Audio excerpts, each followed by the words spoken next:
हम लोग अजगर के सिरहाने पर सोए हुए हैं। सिरहाने का मतलब कि अजगर सांप को अपने माथा के नीचे रख कर के सोए हुए हैं, ऐसी हम सबकी दशा है। हम भारत के लोगों की बात कर रहे हैं। हम लोग इतने बेसुध हैं, बेसुध। आज देश में 1947 सबसे बड़ी त्रासदी था। 1947 we are celebrating 15th of August as our Independence Day। हम कहते हैं कि सेलिब्रेशन करना एक अलग बात है और हकीकत होना एक अलग बात है। वह आज़ादी नहीं थी, वह बर्बादी थी। हम सब की ऐसी बर्बादी थी कि हमारे बाप दादे, हमारे पूर्वज जिस चीज़ के लिए अपना इतना कुर्बानी दिए हुए थे, उसको हम लोग मट्टी पलीत होते हुए भी देखे। और 1947 15 अगस्त को हम लोग स्वतंत्रता दिवस अपने आप को घोषित भी कर दिए, चाहे जिन परिस्थितियों में हुआ हो। और आज भी हम लोग उसी अवस्था में जी रहे हैं। लेकिन स्थिति हमारी बद से बदतर हो रही है, इस पर ध्यान शायद कदाचित जनमानस को नहीं है। क्यों? क्योंकि जनमानस अस्त व्यस्त है। उसी दिन से नहीं, उससे पहले से ही अस्त व्यस्त है। अगर अस्त व्यस्त नहीं रहता तो आज हमारे देश का न बंटवारा हुआ होता, न पाकिस्तान बना होता, न बांग्लादेश बना होता, और जो भारत बचा हुआ है उसकी भी इतनी दुर्दशा नहीं होती। बेतहाशा हमारे देश में समस्याएं क्या क्या है। सबसे बड़ी जो समस्या है वह 2 वक्त रोटी की है। भोजन, वस्त्र और आवास की समस्या सबसे बड़ी है। महाराज, जब आपका बंटवारा हो गया 1947 में, तो 1947 में आपके देश की क्या आबादी थी? बताए जाते हैं कि लगभग 33 करोड़ की आबादी थी। जनगणना नहीं हुई थी, लेकिन एक अनुमान के आधार पर यह बताया जाता है कि लगभग 33 करोड़ की आबादी थी।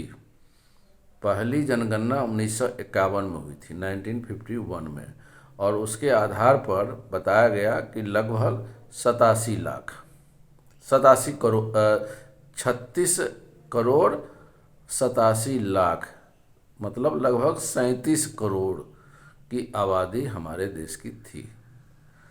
ये जो है आंकड़ा 1951 जनगणना का है।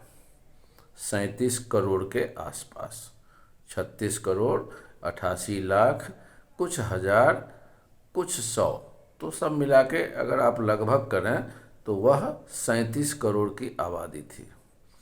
अब वो 37 करोड़ जो वास्तव में 33 करोड़ थी 1947 के समय, आप तो इसको मान के चलेंगे, और आज की आबादी 140 करोड़ पार कर चुकी है। दुनिया का नंबर 1 देश जनसंख्या के हिसाब से हम लोग बन गए। दुनिया का नंबर 1, हमसे लगभग 3 गुना चाइना है, उसकी आबादी को हम लोग क्रॉस कर गए।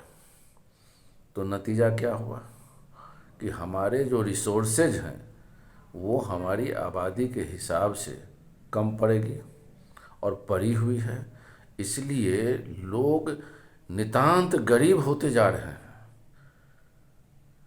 बहुत परेशानी है समाज में। जिसके पास पैसों की कमी है, आप उनके दर्द को ज़रा समझिए, और यह दर्द कहाँ तक, किस मुकाम तक लेकर के जाएगा।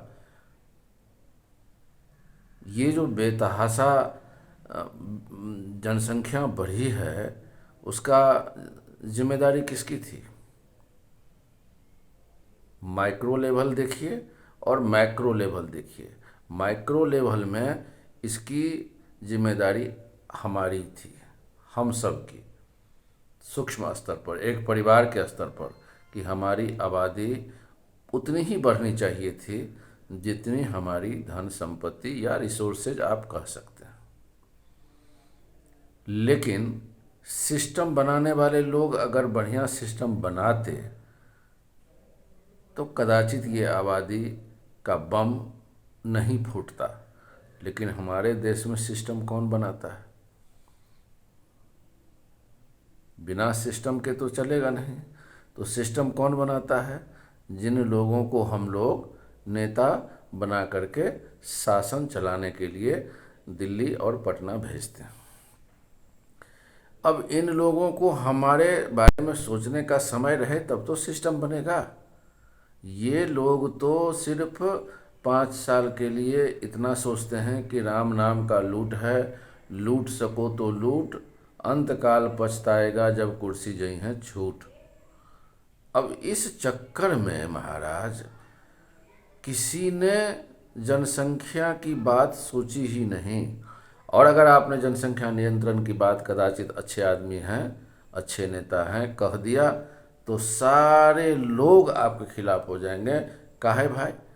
तो एक हमारे देश में एक तो पहले काल्पनिक मुस्लिम बनाया, उनको वाकई मुस्लिम बना करके और उनको देश विरोधी नज़रिए से देखने की एक कवायद शुरू हो गई। सब कल्पना की बातें हैं, सब झूठी बातें हैं, लेकिन उनको झूठ को बार बार कह के सच बनाया गया और उनके बारे में बताया गया कि उनको जो उनके भगवान हैं